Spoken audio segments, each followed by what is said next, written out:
आज मैं डिस्कस करने वाला हूँ ऑर्गेनिक केमिस्ट्री के नेम्ड रिएक्शन। तो इसमें मैंने डिसाइड किया है कि मैं पहले पार्ट 1 डिस्कस करूँगा, फिर पार्ट 2 डिस्कस करूँगा। पार्ट 1 में क्लास 11th के नेम्ड रिएक्शंस और पार्ट 2 में क्लास 12th के नेम्ड रिएक्शन। ऐसा इसलिए क्योंकि क्लास 12th का नेम्ड रिएक्शन जो है वो थोड़ा मैकेनिज्म वाइज डिस्कस करना पड़ेगा। दैट्स वाई वीडियो लेंदी ना हो जाए और बोरिंग ना हो जाए, इसलिए 2 अलग अलग पार्ट मैंने बनाया है।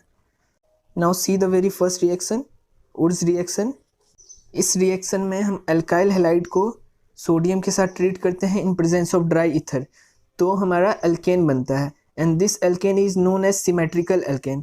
एंड इस रिएक्शन की कुछ खास बातें हैं कि ये कभी भी ऑड नंबर ऑफ कार्बन्स वाली अल्केन नहीं देगा, मीन्स ये अनसिमेट्रिकल अल्केन कभी नहीं देगा। उर्ज रिएक्शन की कुछ खास बातें हैं जैसे 1 डिग्री और 2 डिग्री, यही दोनों जनरली उर्ज प्रोडक्ट देता है। उर्ज प्रोडक्ट का मतलब होता है कि सिमेट्रिकल अल्केन बनना चाहिए, मीन्स RR बनना चाहिए।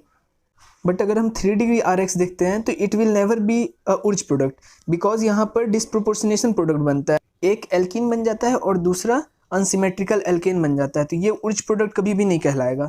तो इसलिए ऑर्डर ऑफ रिएक्टिविटी अगर देखेंगे 1 डिग्री सबसे ज़्यादा फेवरेबल होता है उर्ज रिएक्शन के लिए, उसके बाद 2 डिग्री और उसके बाद 3 डिग्री।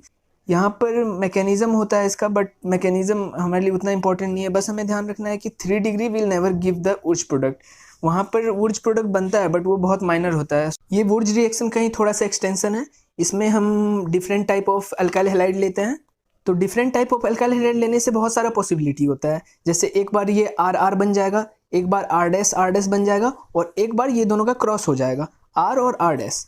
लेकिन यहाँ पर एक बात हो जाता है कि ये सभी एल्केन का बॉइलिंग पॉइंट, मेल्टिंग पॉइंट लगभग एक बराबर ही होता है, तो दैट्स वाई ये सेपरेट करना ईजी नहीं होता है हमारे लिए। तो इसमें हम मेजर या माइनर प्रोडक्ट का डिस्कशन नहीं कर सकते क्योंकि हम इसे सेपरेट कर ही नहीं सकते अलग अलग। तो बस ये जानने के लिए था कि अगर हम लोग different type of alkyl halide लेते हैं तो क्या क्या पॉसिबिलिटी होता है। और एक है यहाँ पर इंट्रामोलिकुलर उर्ज रिएक्शन। तो यहाँ पर होता है एक ही कंपाउंड में 2 हेलोजन होता है और यहाँ से ये दोनों हेलोजन निकल जाएगा और इन दोनों कार्बन के बीच में बॉन्ड बना लेगा, तो ये वाला रिंग बन जाएगा। यही होता है हमारा प्रोडक्ट। अब आइए नेक्स्ट रिएक्शन देखते हैं, कोरे हाउस सिंथेसिस। ये रिएक्शन सबसे ज़्यादा एफिशिएंट है अनसिमेट्रिकल अल्केन प्रिपेयर करने में। तो आइए देखते हैं कि पहले तो ये रिएजेंट है। इसमें रिएजेंट जो यूज़ होता है उस रिएजेंट का नाम है गिलमन्स रिएजेंट और उस रिएजेंट का फॉर्मूला R2CuLi। तो पहले इस रिएजेंट को प्रिपेयर किया जाता है। तो रिएजेंट को प्रिपेयर करने में पहले RX को Li के साथ ड्राई ईथर के प्रेजेंस में ट्रीट करेंगे तो RLi बनेगा और LiX बनेगा, और फिर ये RLi को कॉपर के साथ ट्रीट करेंगे तो R2CuLi बनेगा। अब ये R2CuLi को एक अल्काइल हैलाइड के साथ ट्रीट करेंगे और वो अल्काइल हैलाइड ऑलवेज 1 डिग्री होना चाहिए।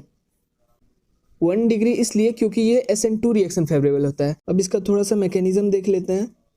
जैसा कि यहाँ पर SN2 रिएक्शन होता है, SN2 रिएक्शन में क्या होता है कि एक न्यूक्लियोफाइल जो है न्यूक्लियोफिलिक सेंटर पे अटैक करता है। न्यूक्लियोफिलिक सेंटर ये है क्योंकि यहाँ लिविंग ग्रुप है, तो यहाँ पे ये R- जो है इस जगह पे अटैक करेगा, इस जगह पे अटैक करेगा, फिर ये लिविंग ग्रुप यहाँ से निकल जाएगा। यही है इसका मैकेनिज्म। ये SN2 रिएक्शन होता है, दैट्स वाई हम लोग यहाँ 1 डिग्री लेते हैं कि रिएक्शन ज़्यादा फेवरेबल हो, और ये फाइनली हमारा ये अनसिमेट्रिकल अल्केन प्रोड्यूस करता है। अब आइए नेक्स्ट रिएक्शन देखते हैं, कॉल्वेज इलेक्ट्रोलाइटिक मेथड। तो इसमें बेसिकली होता है कि एक कार्बोक्सिलिक एसिड होता है, मतलब कार्बोक्सिलिक एसिड नहीं बोल सकते, कार्बोक्सिलेट आयन होता है एक, उसका हम लोग इलेक्ट्रोलाइसिस कराते हैं। इलेक्ट्रोलाइसिस कराने के बाद हमें एक डाइमर मिलता है अल्केन, और CO2 मिलता है और NaOH और H2 गैस रिलीज होता है। ये RR और ये CO2 जो होता है ये एनोड पे डिपॉजिट होता है और ये NaOH और H2 ये कैथोड पे डिपॉजिट होता है। तो ये है इसमें इंपॉर्टेंट पॉइंट। इसमें क्वेश्चन बेसिकली ऐसे ही पूछे जाते हैं कि कौन सा कंपाउंड एनोड पे डिपॉजिट होगा, कौन से कंपाउंड कैथोड पे डिपॉजिट होगा, और ये बहुत बार पूछा जा चुका है। एक एग्जांपल हम लोग देख लेते हैं। ये वाला हमने कंपाउंड लिया, तो इसको अगर इलेक्ट्रोलाइसिस कराएंगे तो कुछ नहीं, फिर यहाँ पे RR बनेगा, तो यहाँ पे R ग्रुप है ये, तो उसी का यहाँ पर डाइमर बन जाएगा। CO2 गैस और H2 गैस और NaOH ये सब रिलीज होगा। अब आइए नेक्स्ट मेथड देखते हैं, डीकार्बोक्सिलेशन। इसी को बोलते हैं सोडा लाइम प्रोसेस। यहाँ पर बस हमें ये रिएजेंट ध्यान में रखना है, NaOH plus CaO in presence of heat. जब भी ये दिया रहेगा तो इसका मतलब है डीकार्बोक्सिलेशन होगा। डीकार्बोक्सिलेशन का मतलब ही है कि ये CO2 का रिमूवल, ये CO2 ग्रुप का रिमूवल। तो यहाँ पर कंपाउंड एक अल्केन बनता है RH और Na2CO3। तो इसमें बस इतना ही ध्यान रखना है कि डीकार्बोक्सिलेशन मतलब कि जो ग्रुप दिया हुआ रहेगा कार्बोक्सिलेट आयन का, उससे CO2 का रिमूवल, और इसी को बोलते हैं सोडा लाइम प्रोसेस। सोडा और लाइम का कॉम्बिनेशन का रिएजेंट होता है, इसलिए इस प्रोसेस का नाम है soda lime process. 5th one, Clemmensen reduction. ये क्लेमेंसन रिडक्शन बस कार्बोनिल कंपाउंड के लिए होता है। कार्बोनिल कंपाउंड का मतलब है कि ये जो रिएक्टेंट होता है ये बस एल्डिहाइड या कीटोन होना चाहिए। यहाँ पर और कोई ग्रुप का डबल बॉन्ड ओ रिड्यूस नहीं होता है, बस एल्डिहाइड और कीटोन का ही डबल बॉन्ड ओ रिड्यूस होता है और यहाँ पर एल्केन का फॉर्मेशन होता है। दैट्स वाई हम लोग ये रिएक्शन पढ़ रहे हैं। सिमिलरली वुल्फ किस्नर रिडक्शन में भी वही है कि ये भी बस कार्बोनिल कंपाउंड के लिए ही होता है। डबल बॉन्ड ओ रिड्यूस होकर फाइनली हमारा प्रोडक्ट अल्केन बनाएगा। अब क्लेमेंसन रिडक्शन और वुल्फ किस्नर रिडक्शन में डिफरेंस इतना है कि क्लेमेंसन रिडक्शन जो होता है ये एसिड के प्रेजेंस में होता है और वुल्फ किस्नर रिडक्शन वो बेस के प्रेजेंस में होता है। अब आइए नेक्स्ट रिएक्शन देखते हैं, फिटिंग रिएक्शन।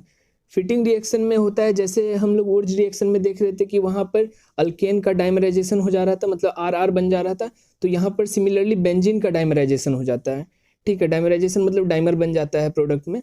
तो यहाँ पर भी वही लेंगे, यहाँ पर PHX लेंगे, मतलब कि वहाँ पे अल्काइल हैलाइड लेते थे, यहाँ पर एराइल हैलाइड लेंगे, उसको मेटेलिक सोडियम में ट्रीट करेंगे इन प्रेजेंस ऑफ ड्राई ईथर, तो हमारा बाइफिनाइल बन जाएगा और NaX देगा। तो ये सिमिलर है वुर्ज रिएक्शन की तरह ही है फिटिंग रिएक्शन, उसमें बस RR बन रहा था और यहाँ पर बाइफिनाइल बनेगा। अब आइए नेक्स्ट देखिए वुर्ज फिटिंग रिएक्शन। वुर्ज फिटिंग रिएक्शन में एक अल्काइल हैलाइड लेंगे, एक एराइल हैलाइड लेंगे, उसको मेटेलिक सोडियम में ट्रीट करेंगे इन प्रेजेंस ऑफ ड्राई ईथर, तो हमारा कंपाउंड बन जाएगा ये PHR। तो ये सब रिएक्शन में कुछ नहीं है, बस नेमिंग रिएक्शन है, तो ये सब हमें डायरेक्टली याद रखना है।